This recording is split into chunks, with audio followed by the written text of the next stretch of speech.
বাগেরহাটের সদর উপজেলায় দুর্বৃত্তদের ছুরিকাঘাতে নিজামুদ্দিন নামে এক আইনজীবী নিহত হয়েছেন। গতকাল শুক্রবার গভীর রাতে উপজেলার হাড়িখালী তেঁতুলতলা এলাকায় এমন ঘটনা ঘটে। নিজামুদ্দিন সদর উপজেলার গোটাপাড়া ইউনিয়নের পশ্চিম ভাগ এলাকার বাসিন্দা। রূপায়ণ lake castle, welcome to the land of piece. তিনি বাগেরহাট জেলা আইনজীবী সমিতির সদস্য ছিলেন। পুলিশ জানায়, গতকাল রাত আনুমানিক 1টার দিকে মোটরসাইকেলে করে বাগেরহাট শহর থেকে বাড়ি ফিরছিলেন নিজামুদ্দিন। পথে হাড়িখালী তেঁতুলতলা এলাকায় পৌঁছালে অজ্ঞাত পরিচয় কয়েকজন তার উপর হামলা চালায়। এ সময় তাকে এলোপাথারি ছুরি দিয়ে আঘাত করে পালিয়ে যায় হামলাকারীরা। এক পর্যায়ে ঘটনাস্থলেই নিজামুদ্দিনের মৃত্যু হয়।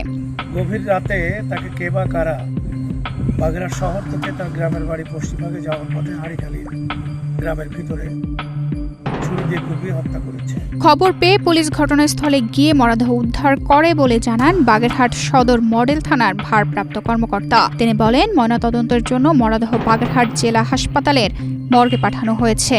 কাল রাত্রে আমরা 999 একটা সংবাদ পাই যে একজন লোককে ছুরি বা চাকু এরকম কিছু একটা দিয়ে স্টেপ করা হয়েছে পিঠে এবং বুকে।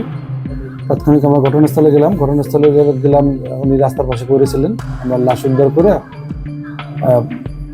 হাসপাতালে মর্গে প্রেরণ করলাম এবং এই কাণ্ড যারা ঘটাইছে তাদেরকে গ্রেপ্তারের সর্বোচ্চ চেষ্টা বিদ্যমান এবং বর্তমানে লাশ পোস্টমর্টম হচ্ছে। পোস্টমর্টমের শেষে ওনার পরিবারের কাছে হস্তান্তর করা হবে এবং মামলা রুজু প্রক্রিয়া। নিজামের একাধিক স্বজন ও সহকর্মীরা জানান, প্রায় 1 মাস আগে সড়ক দুর্ঘটনায় নিজামুদ্দিনের বাবা তোরাফ আলী নিহত হন। এর আগে তিনি তার মা ও প্রথম স্ত্রীকে হারিয়েছেন। তার পৈতৃক বাড়ি গোপালগঞ্জে। ওসি আরও জানিয়েছেন, হত্যাকাণ্ডের কারণ উদ্ঘাটন এবং জড়িত ব্যক্তিদের শনাক্ত ও গ্রেফতারে আইন শৃঙ্খলা বাহিনী কাজ করছে।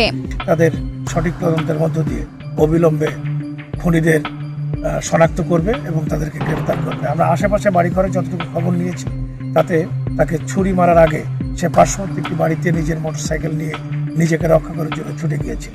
সেখানেও খুনিরা তাকে ছাড়েনি, সেখানে যে ছুরিকাঘাত করেছে।